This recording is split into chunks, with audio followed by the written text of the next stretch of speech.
Sais-tu qu'aucune candidature n'échappe à la rédaction d'une lettre de motivation? Sa mission première est de convaincre l'interlocuteur que vous êtes la personne qu'il recherche. Il est donc important de rédiger avec beaucoup de sérieux et de soigner la forme de votre lettre de motivation. Dans cette nouvelle vidéo, nous allons voir comment structurer ta lettre de motivation tant dans sa forme que dans son fond. Are you ready? Ok, let's go! Hello, j'espère que tu vas bien. Bienvenue sur la chaîne Iris Consulting qui t'apporte des conseils et stratégies pour bâtir ton image voulue, ton mindset, renforcer tes compétences afin de t'outiller pour mieux agir en situation professionnelle. Alors, pourquoi bien structurer sa lettre de motivation? Parce que si elle peut vous faire gagner des points, elle peut aussi contribuer à vous éliminer. Il est donc important pour toi de mettre l'accent sur le fond et sur la forme. Sur le plan de la forme, nous avons essentiellement 4 parties. Lorsque ta lettre de motivation est bien structurée, elle apporte une plus-value à ton CV.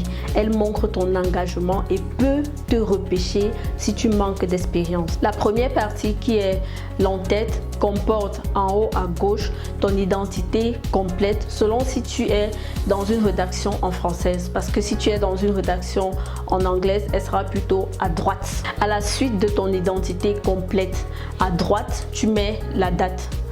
En dessous de la date, on a l'adresse complète de la structure à qui tu adresses la correspondance. La première partie, qui est l'en-tête, se clôture par l'objet. L'erreur que commettent beaucoup, même nous en entreprise, c'est d'utiliser en objet l'expression lettre de motivation, demande d'emploi. Non, en objet, tu peux reformuler l'intitulé du poste pour lequel tu postules. Par exemple, candidature pour le poste 2. Offre de service pour telle activité.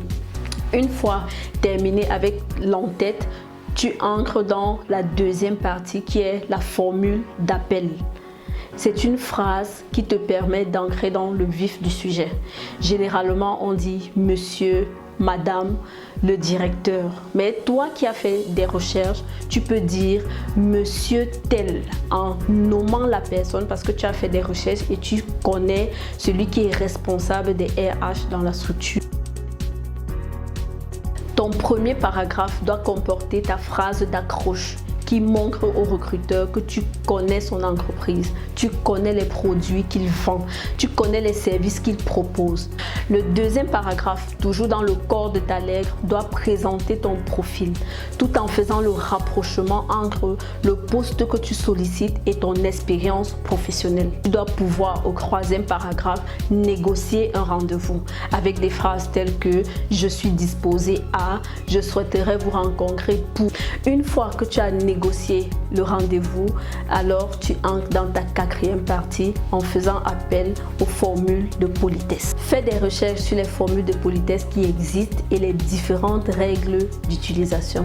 Et oui, Google is my friend, so YouTube. Il faut éviter les formules telles que « dans l'attente d'une suite favorable » que moi je trouve vulgaire. Enfin, lorsque tu as fini avec ta lettre de motivation, relis attentivement. Les recruteurs ont horreur des fautes. Tu peux même dans une certaine mesure donner à une autre personne pour relecture. Garde toujours à l'esprit qu'une bonne préparation t'évite le syndrome de la feuille blanche. Et quand tu connais tes forces, tu ne commandes pas un emploi, mais tu offres une compétence. Nous espérons que cette nouvelle vidéo te sera utile pour améliorer ton approche rédactionnelle. Mets ces conseils en pratique et bonne chance pour ton futur entretien. Stay safe and take care.